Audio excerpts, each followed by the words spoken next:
My name's Linda Driver, and I'm a University of California Cooperative Extension Master Food Preserver. And today I want to talk to you about how to put up a batch of apricot jam. If you are a homeowner and you have one tree, you will get more apricots than you can eat, than your family can eat, and all your friends can eat. What do you do with all the rest of the apricots before they start falling on the ground and you have to pick them up? Well, making a batch of jam is one of the things you can do. Before we start, one of the things that you should always do when you're working in your kitchen is make sure that you wash your hands. And I think at this point in time, almost everybody in the world knows how, but just in case, you turn on running water, best if it's warm, you get some soap, you lather up, and once you have a good lather going, you start washing your hands. You wash both sides of your hands.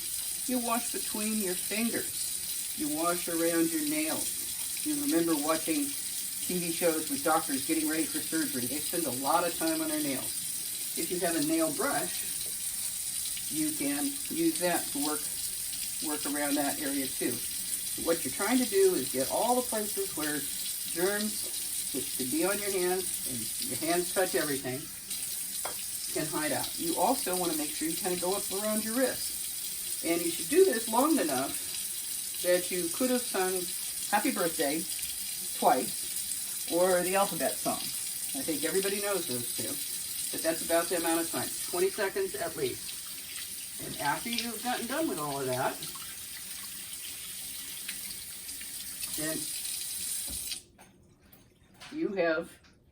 you have clean hands.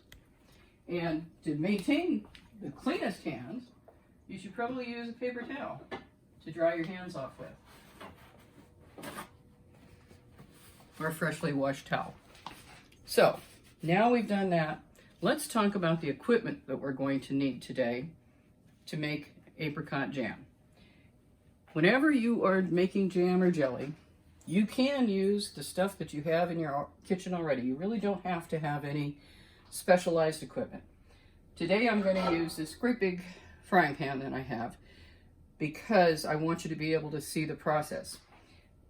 Normally, if I'm making jam, I use a big pan like this that's nice and deep because you have a whole lot of ingredients that's going into your jam, and you need to bring it to a rolling boil, which requires you to stir and not be able to stir down the bubbles, and that usually takes a lot of room. But today, because I want you to be able to see what we're doing, I'm going to use that pan. Now, for processing your jars, there are two things. You're probably more familiar with the water bath canner, and that's what this thing is. They usually are either galvanized, they're usually aluminum or enamelware. They usually have a rack in the bottom that you can sit the jars on, and then you can immerse it, and it goes down, and you put water in, and the water goes all around the jars and over the top of the jars. If you don't have one of those, you don't have to. If you can get some extra rings, and you can put them together with wire ties off of your bread bags, and you can make a thing that will go in the bottom of your pot, and you can sit your jars on top of this. The key thing is that your jars are not sitting on the bottom of the pan, and that you can have water all around the jars. Now that's for a water bath canner. I am going to use today a steam canner. And a steam canner uses less water. You can actually get more jars in a steam canner than you can a regular water bath canner. And it brings it up to a boil. And when the gauge on the top of the steam canner gets into the green zone, that's when we start counting our time. So these jars are in here because I use the steam canner to sterilize them so that they are ready for the jam when we're ready to do that. Okay. Other pieces of equipment that you're going to need a spoon. Usually, many people use a funnel to fill their jars. I prefer to pour them in, but we'll demonstrate both. This is a handy dandy device. This is well worth having. This is used to pick up your jars and move them from hot to where they sit and cool without burning your fingers. A really good thing. We also need timers. This is a timer that measures 1 minute. And we're going to need that when we are bringing our pectin and our fruit up to its first boil before we add the sugar. This one measures longer amounts of time, and we will use that when we're doing our processing time. Then the other things that you will need to make apricot jam, I'm using a blender. You could use a food processor. You could chop it up with your knife, but the blender is easier. Because we are making jam, we don't have to have big pieces of fruit. We actually really want smaller pieces of fruit so that it will spread nicely on your toast. You're going to need liquid measuring cups. You're going to need a dry measuring cup to measure things like your sugar. And let's see, we have the lids and rings that we're going to need. We need, for the recipe, we need lemon juice, a little dab of butter, the apricots, sugar, and pectin. One of the things that people don't know, if they haven't made jam or jelly a lot, is not all pectins are the same. So when you are buying your pectin, whatever kind you buy, you must read the recipe and follow the recipe. Don't change the recipe. If you change it, you may not get what you want, and it may not be safe. Most packages of pectin have instructions for how to make your jam, and then they have various recipes that tell you how many apricots to buy, what you have to do to them, how much sugar you need, all the things that you need. So I think we are ready to start. As you can see, I had previously started preparing the apricots because it takes a little while to do that. Now, when we're talking about making jam or jelly, what you want in your fruit is you want fully ripe apricots. So you want apricots that you would not mind eating right now. You do not want to put in the jar. If you have ones that have bruises or something, you want to cut those out. That's not something you want. But when we are making apricot jam, one of the nice things about it, apricots have nice big seeds. They are part of what is called stone fruits. And stone fruits are cherries, peaches, nectarines, apricots, pluots, and some of the other varieties they made. But you have a relatively big, hard seed for the size of the fruit. And apricots are very easy, as you can see, to get prepared. Because you're making jam, you don't have to take the skin off. There are some things that you do have to take skin off, but this is not one of them. So I am going to finish opening the rest of these and put them in the blender. The recipe calls for 5 cups of blended apricots. And so we are right there. So the recipe calls for 5 cups of apricots and 1/4 cup of lemon juice. So I added lemon juice to the stuff that I had pre-done so that it would not turn brown, because that's the purpose of the lemon juice in this recipe. Fruit prepared. We need to put it in the pan we're going to cook in, and we need to add the package of pectin, and we will need to thoroughly stir that in. And then we also will add a little dab of butter, because what that does is it cuts down on foaming.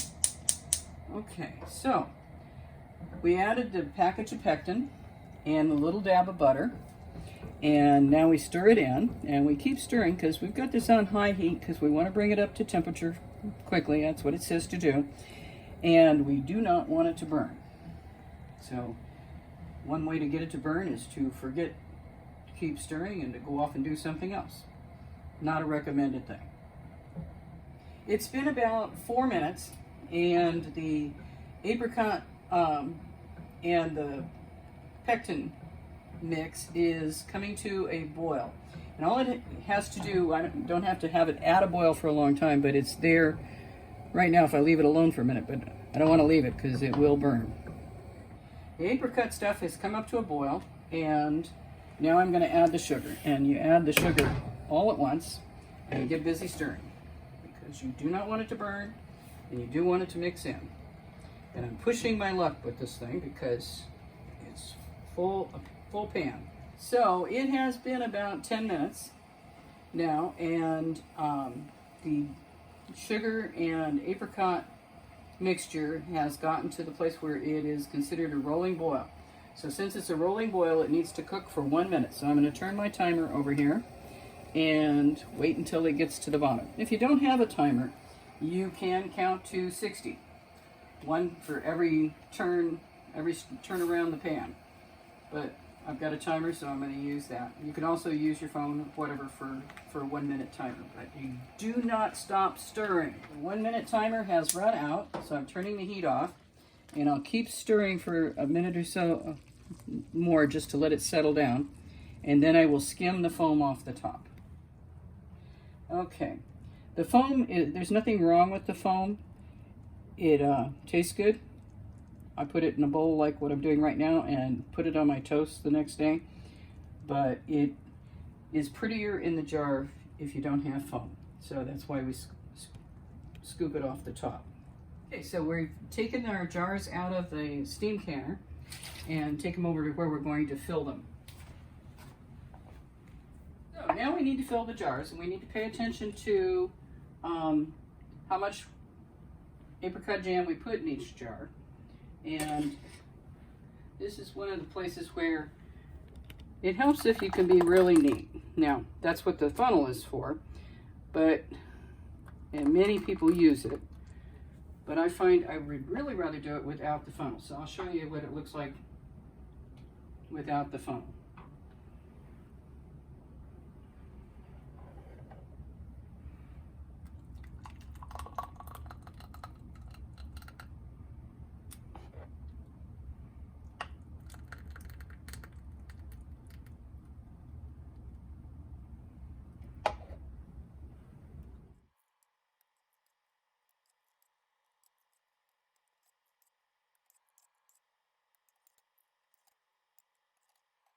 Okay, after we've filled all the jars, then we want to go around and wipe the rims to make sure they're clean.